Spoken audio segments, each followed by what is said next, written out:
Welcome to Big Girls Don't Cry. We are your hosts, Shan and Georgie, and we're just two friends figuring it out as we go. And we're so thrilled you're here with us today. This podcast is all about getting real. We're talking the messy stuff, the magical stuff, and everything in between. Because let's be honest, being human is incredibly tough sometimes. But when we share the messy bits, that's where the magic happens. So grab your coffee, wine, or whatever fills your cup and come hang with us. We'll laugh, cry, overshare, and probably trip over our words as we stumble through life's beautifully messy moments. And I mean messy. Messy. Messy.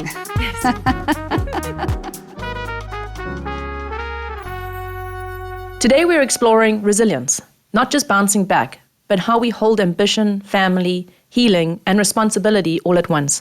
Our guest is Lynn Mull, former finance professional who moved from Wall Street to wellness to become an energy healer, holistic career coach, and author of a 24-card oracle deck. She's a wife, mother of 2 girls, a daughter, and a caregiver who calls her approach living in the and. Lynn's story is about reinvention, daily practices, and work that isn't finished yet. Lynn, welcome.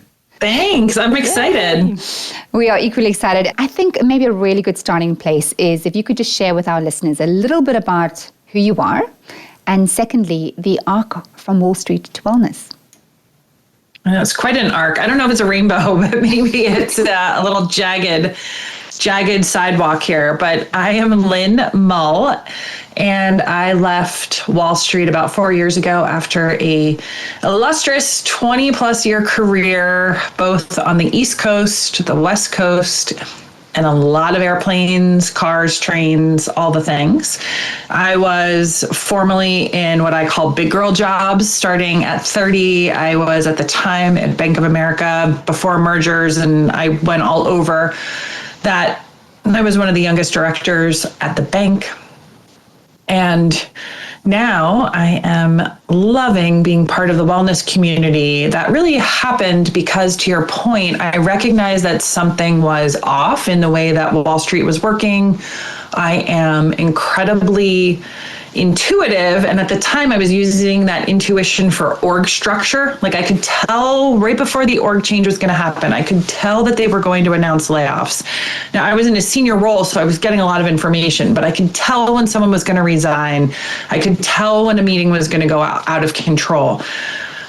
That intuition then led me to all of the Reiki, the energy healing, and what sparked that was recognizing that my intuition wasn't being used with gratitude at Wall Street, and it was getting me in a bit of trouble, meaning at one point I got sick of the politics, and I was calling people out that were coming after me, after my career, after my reputation. I've talked about that on my Substack in different ways, but just to fast forward, now I get to be with the lovely wellness community. I work with type A women and some men who are really looking to get unstuck, find clarity. Over 40 is my sweet spot, and really want people to hear themselves think and live in the and, which you can see if you're able to look at this. I have ampersands all over, even on a tattoo on my arm. I have a little ampersand, so I know we're going to get into that. I'm sure we will. But then, what kept you there for those 5 years? I'm really interested in that. What finally also gave you the permission to step away? So during that 5 years, I just kept following breadcrumbs, and I'll be really honest, there's a practical side of it, which I call it practical spirituality now, is that I needed health benefits. My husband wasn't at the place where we could make that shift, but the conversations were held every quarter, maybe sometimes monthly, about how we were doing, getting certain money to vest. Like, I was hitting timelines because I did the research internally. I called the secret 1-800 number for benefits and was like, tell me about this, tell me about that. And I was getting data. No one knew I was calling. I wasn't asking my individual HR person. I was calling the bigger picture, doing a ton of research. And then I started getting certifications that I wanted for myself. Coaching certification. I figured if I stay forever at Bank of America or any big firm, I can use this. And then I just got really interested in energy healing because I started doing yoga in my 20s in San Francisco. And I thought, this is cool. Even if I never do anything except work on myself, Reiki is a beautiful self-discovery tool. And then I'm a voracious reader. So I was just constantly reading, taking a course here, taking a course there, did the yoga certification in COVID because I feel I love to have a growth mindset. So I was doing it in parallel, Georgie. I was like sort of doing it, knowing I wanted to leave, waiting for the right time, but it didn't stop me from one foot in front of the other. I really think of that in terms of curiosity, right? You just had this curiousness, and as long as you were feeding yourself, it didn't really matter whether you would move on to hold that just for you or to something you could share within your financial services industry or something more broad thereafter. It's brilliant. And a lot of those turning points sound pretty phenomenal and material as they were unfolding. Let's warm up with some lighter, quick fire questions to see the small habits that carried you through. Georgie, can you kick us off, please? Yes, of course. Okay, are you ready for rapid fire? Short questions, quick hope answers. So. Let's see. All right, Lynn, you created a midlife energy quiz. What's the most surprising result you've seen on your midlife energy quiz? This is so hard, even though they're quick fire. I think it's just that our child, this is not surprising, but it keeps coming back. Your money habits and your abundance habits start in your young life and in your teens, and it's hard to change. That just keeps hitting home, even for me. Awesome. I'm going to interrupt quickfire very quickly and just ask you, how do you help people translate the insights? I assume there's a result into something that they can take action against.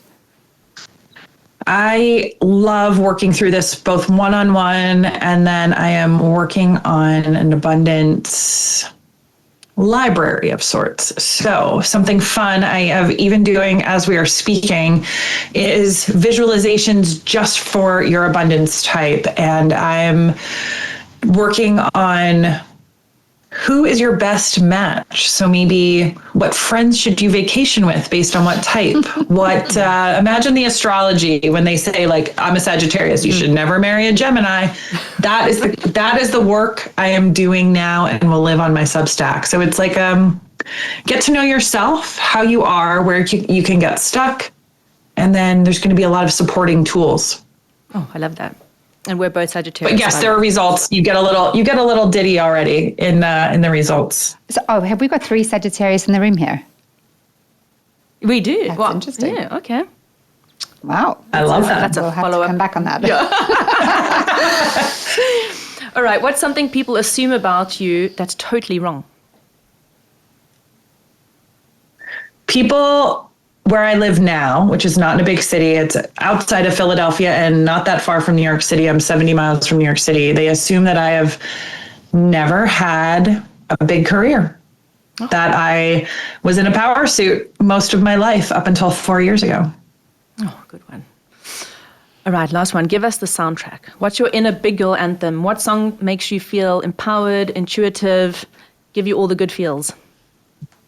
I need to do 2. I know it's quick fire. One is Baby Steps by Olivia Dean. I just think like left, right, baby steps. She sings it nice and easy and slow. There's a rhythm to that song.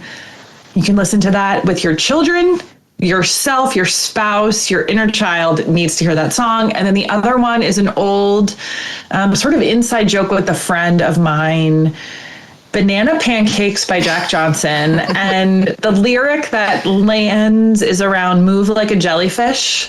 And it's just literally flow. Okay. There might be the shark in the ocean next to that jellyfish, and it's just bobbing and weaving, flowing in and out. It's move like a jellyfish. Be flexible. Oh, okay. We'll need to know that inside joke. Okay, over to you, Shan, for more rapid fire. Thank you. And about the jellyfish, I guess if you take a jellyfish out of water, there is simply no flow and there's no movement. No. So maybe that's a way to think about it as well. Anyway, we'll come back. What's I like one that item perspective. from Wall Street days you'll never get rid of, and one wellness item your younger self would have rolled her eyes at? So I still have, I was part of GE Capital, which I don't know if people would consider deep Wall Street, but I have my GE Six Sigma leadership manuals, and I don't keep anything. And even this was before we were talking about me being on the podcast, as my husband was like, why do you still have that box? But Jack Welch was such an amazing leader to work under, even as a 23-year-old at the time. I will never get rid of those. They are like classics, and they bring me back to the start of my career. Paper. They're paper, ladies. They are like bound with the spirals. And then the other piece is, I don't know. I think the meditation. I think my younger self was so hyped up on climbing a ladder. She'd be like, forget this mindfulness thing. Even though I did it as an athlete, I still think my younger self would have a good chuckle. Love it. Okay, let's move on from wardrobes and meditation to quick energy work. Tell us what you reach for when your energy dips. What's your 30 to 60 second emergency ritual?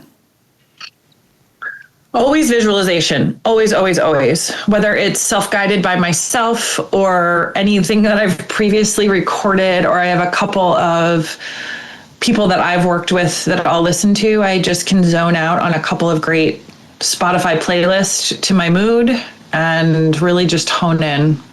And it's not long, never long when I'm in that fight or flight. It's like, all right, 15 minutes is all I can manage. That's okay. 5 minutes. Yeah. Thank you. If you pulled one card from your 24 card oracle deck that represents the energy of Big Girls Don't Cry, which card and why? The card that started it was the and. So the ampersand is what started it. And I believe that if we come out of extreme thinking and you teach what you need to learn. So I was so extreme. I had to get the title. I had to get the job. Come back to the middle. And you can hold two things at once. I can really want to be here for my teens right now. And I also really love working. So it's like that idea of living in the end. Both can be true. Yeah, I love it. And thank you for almost explaining to us what that means in a short sentence. Okay, it's time to shift into something a little heavier, pivotal moments, and essentially what shaped your search for change. Okay, so let's talk about the sandwich caregiver. So juggling career, kids, aging parents, when you were literally pouring from an empty cup, what realization did you have about productivity and worth? This is really an ego play for me, and it took me a long time. So for anyone that's listening or struggling right now, I loved working for a big brand. Part of me loved saying, no, I can't go to dinner. I have this work dinner, or I'm flying here, or I'm flying there, and I'm on an expense account. Like I recognize that part. So unwinding that ego was really big. And that I did through IFS. Internal family systems work is the fastest modality. I had led up to a lot of work on myself, and then that recently has been just like letting that ego go. Okay, so I am not familiar with IFS, and just for our listeners who are probably new to it too, what is it exactly? Dick Schwartz is the founder. He was a therapist who had a certain client base and he couldn't get through to them. And so he developed this technique, which of course I had to go take a course on because my brain can't stop. I need to know all the things, but internal family systems. And if anyone, we can tag it. There's a book called No Bad Parts, which has a lot of exercises, and Dick Schwartz wrote it. So it's helpful to hear from the author, from the owner of this technique. And it's essentially taking apart parts of you. There are parts of us that grow up that are the protector. There are parts of us that keep us playing small. There are parts of us that move in different ways. And you basically, for this pod, you talk to those parts of you and have them sit next to you, or you ask them to step back. Like, hey, I really want to work on stepping out and creating a book, let's say. But there's this part of you that's playing small. And so you talk to that small part. And that small part could come from childhood. It could have come from a meeting with a boss. It doesn't matter. It's like really honing in on that one part and recognizing we're never getting rid of these stories. Like we really aren't.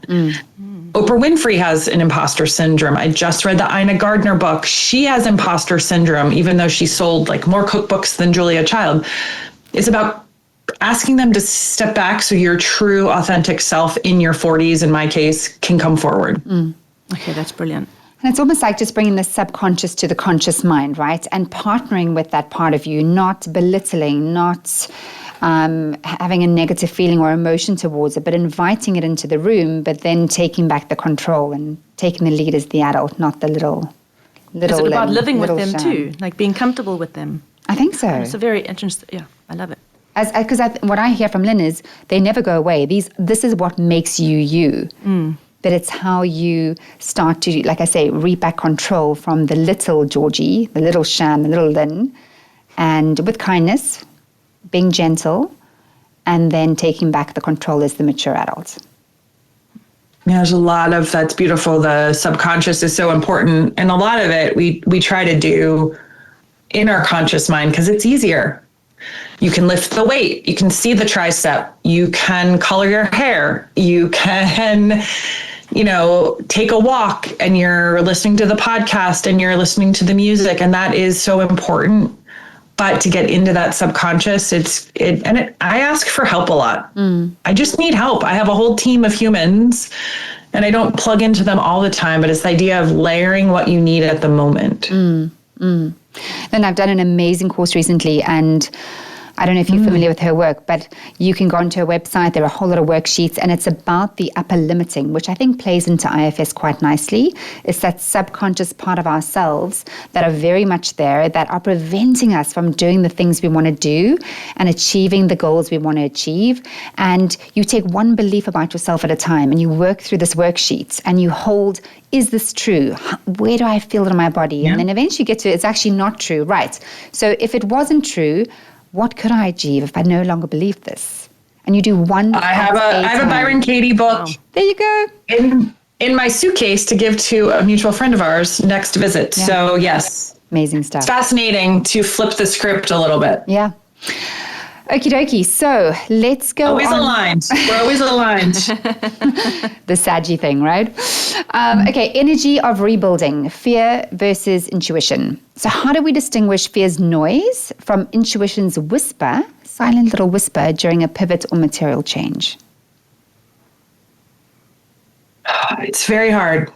It's very hard. But I think that you have to come back to what, IFS and things like that can help. I think having a release can help and really cord cutting, removing the noise.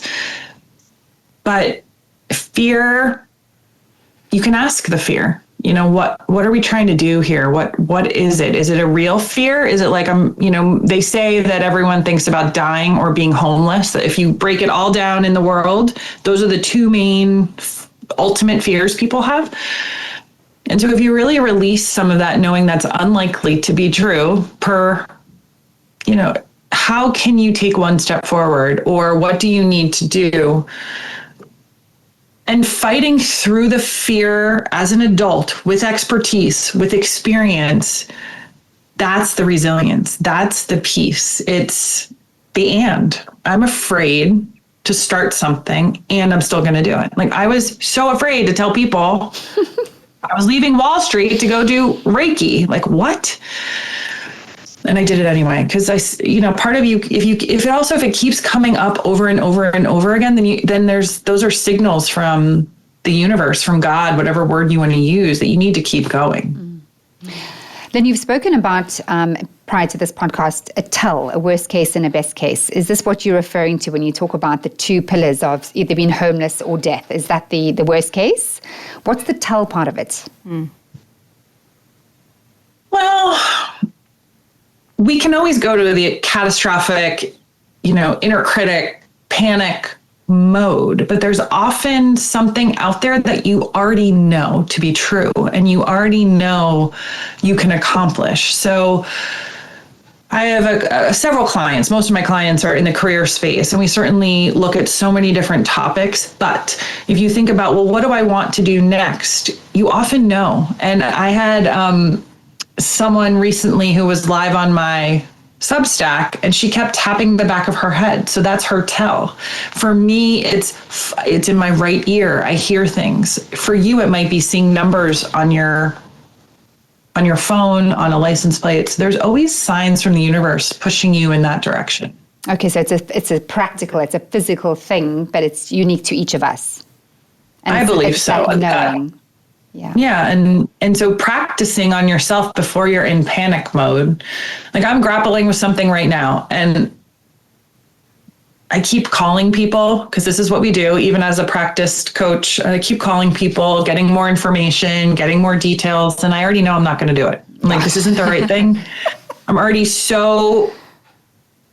the doubt. I want to do this big thing because there's doubt that I need to go take the course. I need to go, whatever it is. And it's not the right time. It's not right for my family. But I keep calling people. I keep asking, what should I do? You're right. And this is also not like a one and done thing, right? You got to work on this fear. So you work through it and then you got to continuously just go at it. Like it's not a one and done thing. I think that's what scares me. It's like, The work when does is it never end? done. Yeah. We never really arrive, ever. Yeah. That's where I lived. If I get this title, if I get that office, if I get that promotion, if I get on that project, if I get that car. I mean, I was guilty of all of that for a long time. And it's not that I don't like nice things, or I don't, I didn't just buy a couple of things for my spring wardrobe, but ultimately the dopamine hits come differently now. It comes from I don't need the dopamine hits like I used to. It's like I need the calm, or I need space to support my family, to physically be there, instead of coming in the room after work and being so angry and so upset. So me being my authentic self is just holding space for the kids, holding space for my stressed out husband. And then I surround myself with people like you who can hold my stress. I built that up. Yeah. And then what does that stress and that anger that you stored into your body, what does that look like in a high performer? And how did releasing that for you change your approach to success? I started to hate myself. So that was the first sign. I literally was like, I don't know who I am. And I would go to sleep and I would replay the night. I would replay the slamming of the pots, the anger at the leftover bread and butter that the kids left. I would be furious at a dish. And so I would replay those videos of my only time with my family being so mad. And I think for a lot of high performers, it's constantly a full calendar, fear of having any space on your calendar at all, morning, noon, and night, Monday through Sunday. I think it also starts to get physical. Migraines. For me, it was pneumonia several times, or bronchitis multiple times a year, right? You all have your ways in which it manifests. Migraines for me. And you think, I can't do this anymore. So if that starts to play in your head, it's like, I can't do this the way I've been doing it. And I believe, and one of the little sayings in the front of the Oracle deck booklet is, there is another way. Like you can still work and bring your cortisol down. And then there's the physical part that women often forget about, is like, get the blood work, go to the doctor. Don't skip the health physical stuff. Because if the car breaks down, you're not going anywhere, ladies. We gotta figure that out. And neither is anyone else, for that matter. Yeah. No one can get on the road. If mom's down, if the high functioning woman is down, no one's going anywhere. Stand still. It's interesting you use the car, because I have, I used to use the image of a minivan, because like, what's more mom than a minivan? I'd be like, get that imposter syndrome in that last row and buckle up, because now you're driving. And, just seeing like a badass woman driving a minivan, which I love a good minivan, ladies. And if you have one, but like, there's a lot of room in those things. Oh, love it. Get in the back. Oh, that's hilarious. Let's move on to, I'm super curious, and I actually love this quote of yours about living in the and. You've explained it, we've touched on it. The shift toward ease connects to your phrase of living in the and. You've given us a snippet, a little of a crumb. Tell us more about it. I know you've said you can have one thing and another and they can exist together, right? Talk me through how you live in the and what kind of examples you give your clients that allows them to do the same. it is the famous Brene Brown permission slip in a lot of ways. It's giving yourself permission to want multiple things and still carry the working women, the working mom, all the roles we play, and still having time for yourself. So for example, you can still love your children and say, no, we can't do that tonight. I'm going to a conference, or I'm taking that workshop. I'm not available. Or, asking for help, like I mentioned. I think a lot of people that I work with want to start something and they're afraid and they can't leave and don't want to leave their jobs. And most of them actually don't leave. We just rearrange. So it's like, I'm still going to work and I'm going to be happy here. It doesn't have to be miserable, not every day. And not every day in solopreneurship is beautiful either. And I think we get to hold that.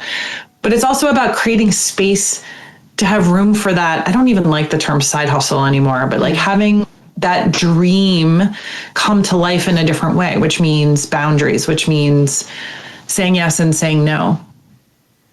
For me, women often forget that we can hold both things, and a lot of my clients feel bad about their ambition, or for giving themselves a little bit of a break. Like, you can still have high ambition and still take a break. Oh, yeah. And I know you mentioned boundaries. I think that's something that I'm sure a lot of us have to work on. So could you give us a practical boundary or habit that supports living in the end? There's some non-negotiables I have, and they've built up, and I have been called names. I have been called selfish. I have been called also powerful. So take it for what it is. It might be uncomfortable to do a lot of this, but a boundary is me. Now, I'm in a little bit of a crunch this spring, but in general, every Sunday morning is for me. And so I get to do what I want. I get to do a yoga class. I get to stay home. I get to take a walk. I get to meet a friend. It's like Sunday mornings. That's for me. The other piece is working and making space for work. That's a great boundary that I have set up. And in that calendar is time for creative thinking. And whether you're in corporate or not, you need mental space. And when I was leading a very large team, I would do it once a week and say, I need 90 minutes. I'm shutting off at the time, we had Teams. I'm shutting down Teams. I am unreachable. And I could be, did it happen every week? No, but I tried. And it would be sometimes me taking a walk around a city block because I needed to ruminate. My creativity, even on a boring PowerPoint, is I need to step away. Mm-hmm. Yes. I need to shut my email down. It's not perfect, and it doesn't have to be every week, but we can try. And the other piece is having room for my spiritual practices. So they're different than they were. Having time for a body scan. Mm. It's the old adage of when we used to tell moms of newborns, you have to get in the shower, but it's that for this next phase of our life. And you should define that. So Georgie, I don't know what you would think, or Shan, what would be most important? I don't know. We got to find that every week. Yeah, I know mine immediately. It's time in nature. Mine's definitely walking around the block. Right? If I can't get to nature, it's close enough. I remember when I would shower, I'd be like, oh, this is a nice break. And I'm like, this is not a break. I actually have to shower. Right? This is not a holiday. And to try and get myself to, make time for yourself. It's very important. I agree. I have funny stories of being in a breathwork session after COVID, but still virtually. And, there's an arc to a lot of these classes like we talked about. And I was at the top. I had done all the work. It was 17 minutes into the breathwork. My daughter just ran through the door, and I talked about it. It wasn't I didn't tell everyone. I'm I'm going to do this breath work. You should be in bed by now. And there there was rage, and that's living in the ants. It didn't go well for anyone at that night, because you're I'm so close to this euphoric, intuitive hit, and look what happened. Yeah. But that's okay. I tried, right? That's going to happen. And life with children. Yes. Reality. Oh, man. Okay, shifting gears slightly, let's talk about the shadow side of the shoulds and the musts. So I know that part of that pressure comes from internal shoulds. What's the most dangerous should you see women wrestling with today, and how can they dismantle it without losing their security? we've talked about a lot of it, and the shoulds are dangerous. And I still think this is a practice, a muscle we need to look at is like, should I be going? And I think about that. Like, if I get invited to something, I should go, but do I really want to? Or I should volunteer because I have more space, but I still work. So how does that look? And we have to make choices. I do think that people still think in extremes. I'm either a stay-at-home mom or I'm corporate executive all out. And I do think that there's a middle ground. And at over 40, we have a ton of expertise. So I think that shadow it's really about like, you can create, even in this AI changing work environment, you can still create roles for yourself that make sense. You can pitch people jobs. You can pitch people part-time work. You can pitch, if you're clear, you can find anything. And if you're willing to reach out and network, but the shadow side is, I need more classes. I need more certifications.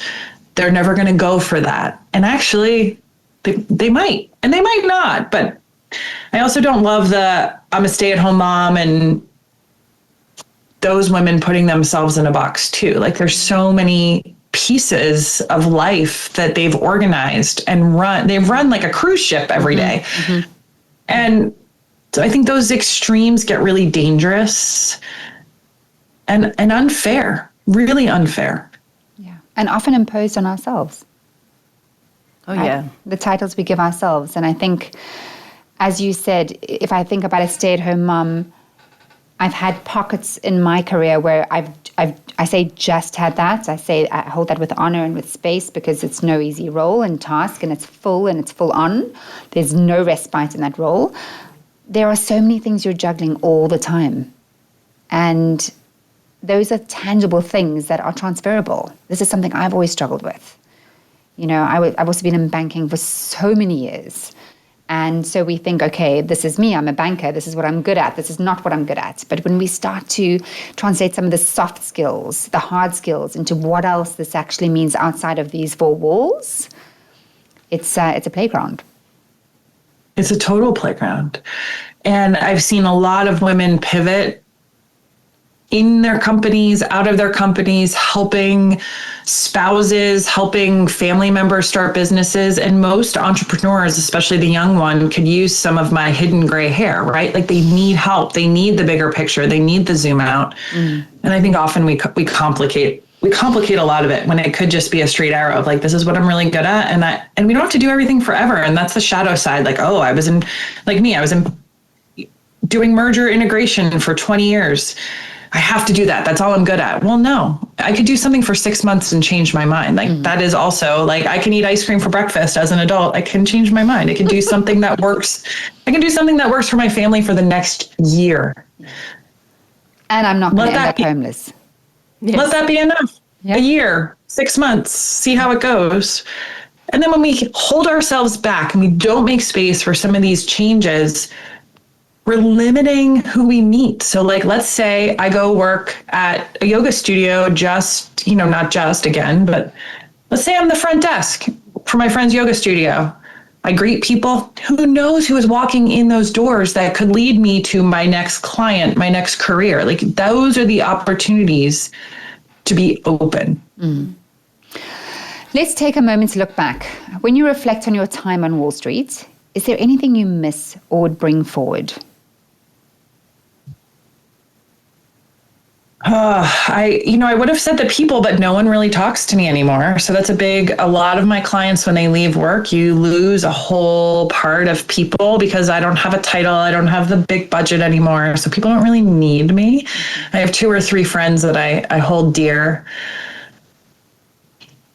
I miss collaborating sometimes, and I love one-on-one work, but that back and forth. So every once in a while when I need that, I have a marketing guru that I pay by the hour and I jam with her. I did it this week. So I do miss that collaboration. I don't miss the redoing projects once every 5 years, every 10 years. I'm like, I just did that. Okay, we're going to redo it, dust it off. But I am a voracious learner, so I'm always learning anyway. I've never stopped. So that would have been my original answer. Like, I'm not learning anything, but really I always am.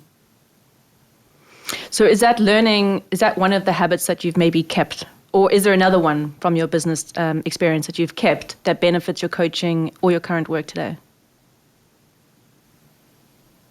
I speak up. I really speak up. And I tell the hard truths to my clients, like the tough love. I hold people to, not always, not every meeting, not every minute of a session or a working relationship or container, but I'm willing to put that out there. And I was in my career, and it benefited me for a really long time until it didn't. But I also think the big picture and the zoom in, zoom out, like I can go real high level and see the whole thing, and then I can dive in and be like, here's what I need to do on a social media post. So I think that's what you have to do in corporate, that sort of ingrained in me. Yeah. And I guess for the listeners out there who are considering a pivot like this, what practical first moves do you recommend for them? 100% get your ducks in a row. There is a financial shift, 100%. Talk to your spouse, talk about budgeting. And there's so many tools out there. You don't need to overcomplicate it, but it's like, what is it really going to look like? And be really clear what that first year looks like, especially. I also had 2 surgeries, not right after I left, but right after I left. And that was a huge hit to my momentum. So it's like, playing through a couple of what if scenarios. And then you do need a plan B in adult life. We've got mortgages, we've got healthcare, we've got kids who like new shoes. The sneaker game is high around here. So it's about also being clear to the family, like, this is what's going to happen. This is what this means, involving everyone and having that plan B. I love that. Sneaker game is high in my household too. I relate. You blend energy work with practical coaching. For the skeptics again out there, what tangible changes did energy work produce, and what small daily practice built resilience for you? The way I talk to skeptics is, have you ever walked into an apartment or a house and felt something, or a restaurant and said, like, I can't live here, or I cannot eat here? There's something, but you can't, it's not a smell in the restaurant or bad paint in the house. It's like this energetic feeling. And most people, 100% of people I've ever offered that to. And so that's an energy piece. The other is that every society, whether religious or not, like a Greek Roman society, or Egyptian, they all have an oracle. They all have someone who they're going to for guidance, whether it was a medicine woman or, an oracle. Reiki, the ki, meets up with the chi of Chinese. So Reiki is Japanese. You've got all these other, the Bhagavad Gita, the yoga, the Greeks, they're all talking about a religion. Even in Catholicism, which I grew up, there is Jesus doing healing, Mary Magdalene seeing, and there are so many witnesses, I'll say, to a lot of that. It's the same vein if you have a belief in a higher power. And so for me, I am surrounded by crystals and things that mean something, like that shell, that have an energy to me. But there are so many, although Reiki is not religious, there are so many symbols that we hold. So again, in my childhood, it was the rosary. It means something. Or the cross. It means something. It has a higher spiritual meaning. And so I think I like to level set that everyone believes in something, or most people believe in something. And so the energy is all around us. And often people have experienced that. The daily practice is walking. It's so boring. And my younger self would have probably laughed at that too. But that's what got me out of bed in surgery. That's what I used to do. I would do walk and talks. I took how many calls in COVID walking? It's this simple act of taking a breath, being outside. I think the year I got my puppy in New York City, I never walked more. And I was also never sick that year because I was constantly breathing in the air. Everyone can do that. Yeah. Everyone. Body, right? Absolutely. All right. The corporate mask versus our soul's truth. And I think you've touched on this, but you spent years in high stakes finance. So what part of yourself did you mask to survive that world? And when did that mask finally shatter for you, if it has? I think the mask shattered when I told my boss at the time, who I did like and respect, but I told him I had hired a lawyer to figure out if I was being wrongfully removed from I wasn't removed, but they didn't offer me something they had promised. So the mask pretty much shattered. The gloves were off. I decided not to pursue a lawsuit, although I definitely could have, given my ex-CEO has been in the news at Citi recently, and I'm like vindicated in that. His attitude and the way that he leads is so toxic. I don't even know, to be honest, ladies, if it was a mask I knew about in my 20s. I think I just thought this was the only way. And guess what? I was really successful at it. So you just keep doing it because you're like, this is how this goes. This is me declining my best friend's engagement party because I have to work. And working is the thing. And look at how great I am and how much money I have in the bank. But the mask was around holding my mom's cancer, showing up to work, having 2 small kids, and managing her caregiving. I just think I was really tired and I couldn't tell anyone. Yeah. And I would definitely snap at work a little bit because that was also allowed. Yeah. You could tell someone to fuck off and that was normal. Wow. So I got really nasty all over the place. And then is that a mask or just anger or both, anger that I had the mask on. Yeah. I think this conversation just shows the extensive work you've done, Lynn. Yeah. To be able to sit and share with us and our listeners the journey. And it's not all sunshine, but it's real and it's raw. And I tell you what, you're not the only one. You've just had the courage to talk up about it and share it. And I think you're going to inspire a lot of people to start to look inwards and start to do the work. Absolutely. And if I had to go back or I decide to go back, because who knows what's in store for me, but I would do it differently with those boundaries and with a lot less expectation on everyone around me. And I think for anyone who has to stay, then your why is the paycheck, and that's okay. Or the why is the healthcare, and that's okay. But then know what you can do to support your values. So for me, I love structure and I love learning. And so your values might not get hit at work, but they should get hit somewhere else in your life. And maybe not all 10 of your highest core values, but five every year should get hit in some way. So it's like you have to take control back. And then we've got to say no. I know Shonda Rhimes wrote the book, The Year of Yes. And that same year, my New Year's resolution in air quotes was the year of no. I said no to everything. I was like, do you want to go to that conference? No. Do you want to do this? No. You know what I was doing? I was doing yoga instead. I was doing yoga. And I refused to miss another Christmas concert or another, if a kid did a reading or, my daughter got an award. I just wasn't going to miss it. The important stuff, right? They were dinging me anyway at the end because I was told in my review I wasn't perfect. I'm like, who is? Is that how you're going to, who says that? So I was like, I'm never going to hit perfect. So I'm going to go at 11 o'clock to that Christmas concert and still not hurt. You're perfect. Yeah. You're going to ding me anyway, and I'm going to be happy. Yep. Exactly. So after letting all of that go, that came with that title, came with that role, came with the finance job, what has been, and if there has been, the most unexpected gift? Well, I got 2 tattoos. I don't know if that's a midlife crisis or... Because girls on Wall Street don't have tattoos. I think that... It is, God, I'm softer. My face changed. People say I look different.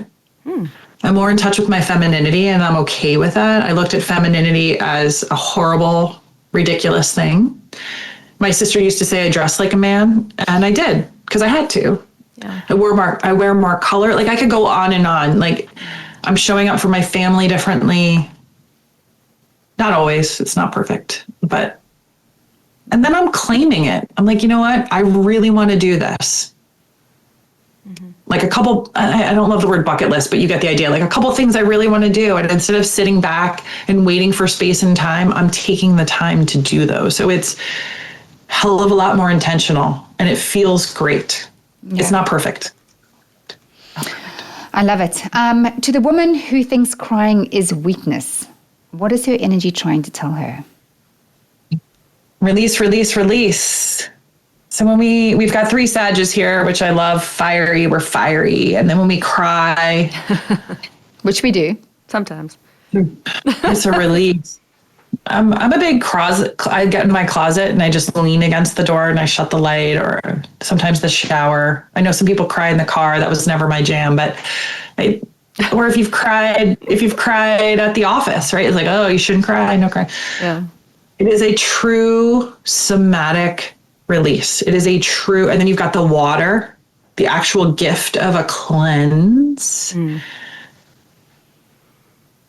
How lucky. And we need those releases.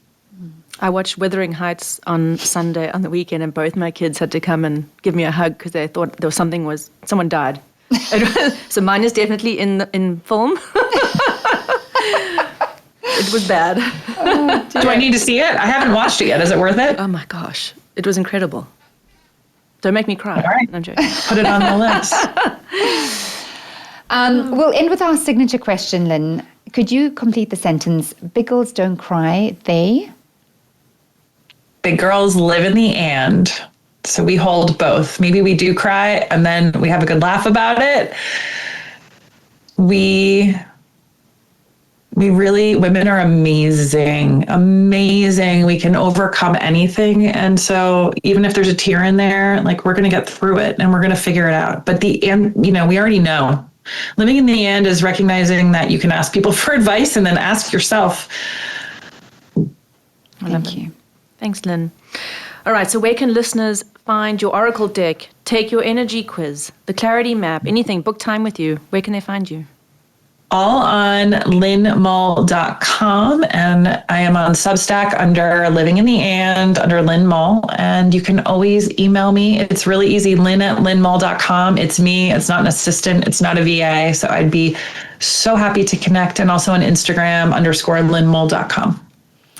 Any final resources or even next steps, messages you want to share with our listeners?